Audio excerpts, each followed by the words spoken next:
Welcome to Movie Caps. Spoilers ahead. Watch out and take care. Just imagine if any country gets hold on a machine, and with a single touch, people started attacking each other like mad. Something similar happens in our movie Soul Catcher today. This is a Polish movie recently released on Netflix. The story begins with two brothers, Fang and Piotr, who were going to another country for an extraction mission. They had to bring back a girl named Eliza Mazer to Poland because she had a data that the Polish government needed for a minister. Upon reaching there, they were supposed to meet a guide to locate where Eliza was.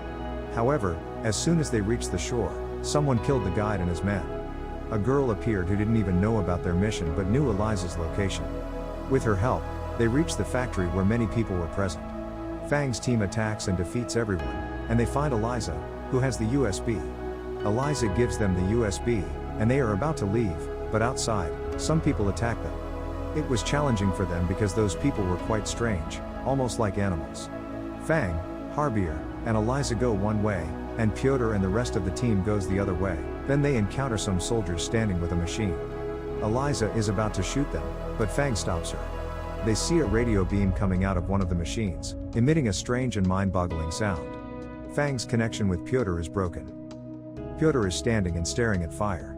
Fang approaches him, and he starts making sounds, but Piotr doesn't respond. Fang goes to his brother and tells him to leave, but Piotr's face had changed. His eyes were red, and blood was coming out. Like those people, he launches a deadly attack on his brother, but his condition indicated that he was not in control. Piotr was hearing strange voices that were driving him mad, causing him to relentlessly attack Fang. Fang tried to bring him back to his senses, but Piotr was determined to kill Fang. Eventually, Fang had to take his brother's life with his own hands. At that moment, General Yosef appears, the general of the country who is controlling the machine. A man from Fang's team comes to attack, but Yosef's men kill him. Fang is devastated by his brother's loss. He couldn't comprehend what was happening. As they moved forward, it was morning, but Fang remained silent. Fang calls his friend Christoph, a pilot, who agrees to come to their location immediately, despite being with his client at the time. The Yosef army is searching for them, but Eliza didn't want to go with Fang. She reveals that Fang has the USB containing images required by the government, but she is not part of the mission. As they were getting close, Harbier asks Fang to leave the place. They see Christoph's plane, and Fang shouts for help. This alerts Yosef and his men to their location. Christoph doesn't land the plane, but instead, Harbier and Fang climb into it. As they were being shot at, they managed to escape from there. Inside the plane, a woman turns out to be a doctor. She starts applying a bandage to Fang. After a while, they reach Poland, but Interpol arrests them. An Interpol officer, Jack, starts investigating Fang. It was revealed that Fang and his team were ex-military officers working like a private agency on contract. But Fang doesn't respond to Jack and simply says that he has captured the wrong person.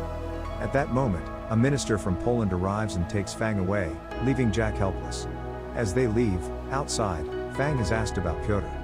Fang's silence reveals that his brother has died. Back in Poland, Jane showed the photos to Fang and his team and explained that the device is called Soul Catcher, made a few years ago in Poland.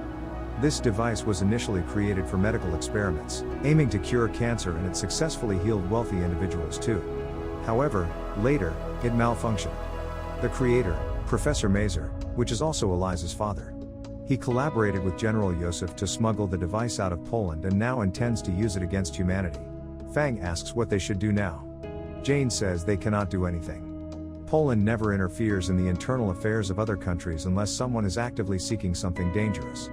Fang unofficially accepts the mission, indicating that they are ready to undertake this dangerous mission. Now, because of that device, his brother had died, so he starts preparing his team. First, he goes to his old friend Strom, who lives with her girlfriend, who tries to stop him from going with Fang. However, Fang tells her in the evening that his brother died due to that device. She agrees and joins him. After that, Fang and his team go to meet another friend named Bull. Fang tells Bull everything, and they have a good time together. The next day, Fang goes to Jane with his team. Jane informs the team that they have two missions. First, they need to capture Soul Catcher, and then they have to bring back the device back to Poland. They ask Jane why they can't destroy the device, to which Jane says it's also a good idea, but he has spoken to his scientists about its fair use for humankind. Jane reveals that General Yosef is planning to sell the device to a warlord of Africa, and their team will be in a factory, which, in reality, is Joseph's hideout. They reach the place where the deal was supposed to happen. The Strom kills 2 soldiers, and takes the sniping position. Christoph also works with a drone.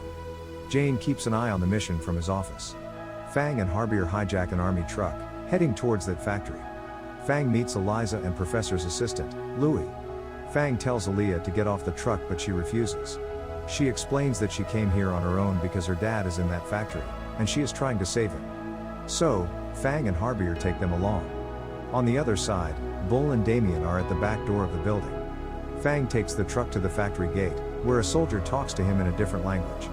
Fang doesn't respond because he doesn't understand the language. All the soldiers surround him. Strom had everyone targeted, but she was waiting for Fang's signal. They allow as Harbier talks to them.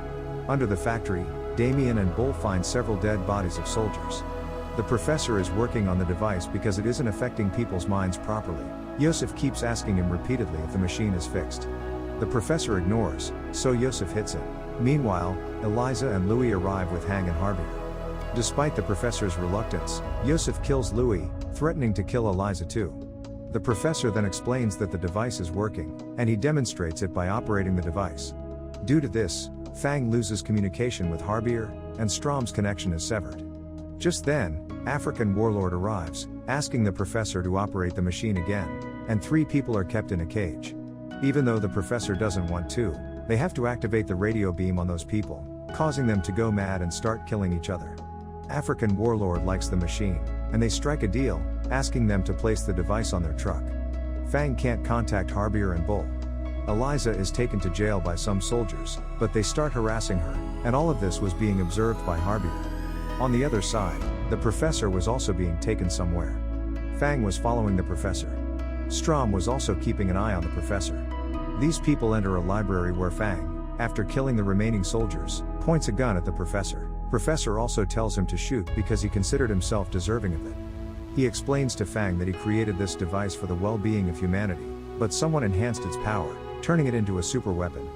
He says he wanted to destroy this machine from the first day, but couldn't. Harbier could not bear to see Eliza being raped because she is a Sikh, so he kills those people. This triggers a fight. Fang was leaving with the professor as Strom covers him. Harbier also faces many soldiers coming towards him, but he advances alone. Damien and Bull also come out with bomb places in the building. Bull sees many people imprisoned there, so he frees them, and asks them to pick up weapons. Then, he provides backup to Harbier. Fang and Yosef come face to face, but Yosef starts the device, so Fang and team leave from there. The team was surrounded, but Professor saves Fang. After a long deadly fight, Fang kills the African warlord. Now Fang starts chasing the Yosef's car. There is a lot of fighting in their car. Fang jumps and the car hits the oil tanker and Yosef is killed in a blast there. Now, because of the radio blast on Fang, he shoots a soldier as he is not in his senses. At that moment, Eliza arrives, and she starts calming him down because Fang still had some control over himself. Fang tells her to go to the safe spot with Harbier as going with him would be dangerous. Next, we see Jack gathering information about helicopters and vehicles. Jane comes to meet Fang at night. He was quite happy with Fang because they had accomplished a mission that no one else could. Fang requests Jane for a field trial of the professor, and he still wanted the device destroyed. However, when Jane explains to him that using this device for good is better, Fang changes his mind. But as soon as he gains control over the device, he starts activating the device. Fang tries to stop him, but soldiers catch him. Jane tells him that he has been in politics all his life, and this weapon will change Poland's politics. For the first time in history, Poland will have a super weapon that will make its mark in the world. But then Interpol arrives, and Jack comes to arrest Jane. However, Jane tells the soldiers to attack Interpol. This triggers a fight there in which Interpol's people are killed. Fang's team also starts killing Polish soldiers, and Fang saves Jack's life. He tells him that he is on his side, but he gets shot multiple times. Christoph also kills everyone with a machine gun, but Damien kills him. Bull along with Fang and Jack leave from there. Fang is in very bad condition and has lost consciousness. Fang regains consciousness, where the team sitting with him informs him that he was in a coma for 2 months. Fang first asks about his companions Christoph and Bull, to which he is told that both of them are dead. After that, Fang meets Jack, who tells him about the incidents happened in these 2 months. Jack explains that Jane has instilled fear in people and he has become a messiah for the people, and they also support him. Fang asks Jack to plan another mission, and on the other side, Harbier and Eliza are seen in a house where a phone rings for Harbier. The TAM meets up again. Eliza tells them that she has sent a message to her dad, they just need to wait for his response. Fang also starts preparing for this mission. Then Jack informs that Professor's message has arrived. On decoding the message, they get some coordinates that lead to a closed-down warehouse. In the next scene, Fang prepares to leave from there. After that, he hides under a truck, quietly enters the factory, kills some people, and reaches the security room, where he sees the professor. The professor also knew that he was coming. He starts damaging the machine. Fang also reaches Professor after killing some people, fixes the bomb inside the machine. At that moment, Damien also arrives. The professor saves Fang, but Damien shoots the professor. Damien tries to provoke Fang to attack him. He tells Fan about Kristoff's death, how he was shot in the head, and makes jokes about Bull's death. On the other hand, the professor, armed with grenades, deals with the approaching soldiers. Damien mocks Pyotr's death as well. Fang attacks Damien and they have a fierce battle, and Fang manages to kill Damien. However, Fang is severely injured. Jane tells Fang not to destroy the machine, but later he starts laughing. He explains that now he doesn't need this machine, he is what he wanted. He wanted to instill fear in people and make himself their messiah, and he had already done all this. He starts revealing his actions one by one, but it was Jack's plan because Jack was also listening, and he recorded all these things, broadcasting them in the media. Fang was counting his last breaths and remembering his brother. But then Harbier comes to save him. As they leave, the machine blasts. Now, we see people protesting on the streets. Jane is also running away, but the public enters his house. He escapes and sits in a car, telling the driver to go to some safe spot. We see that the driver is none other than Jack. After a while, we see Harbier at home, looking at Bull's dog. Eliza is also there, but Harbier comes with Fang, who is completely fine now, and the movie ends here. Well, friends, let us know in the comments what movie you want next. But if you like this video, be sure to like the video and subscribe to the channel. Thank you for watching.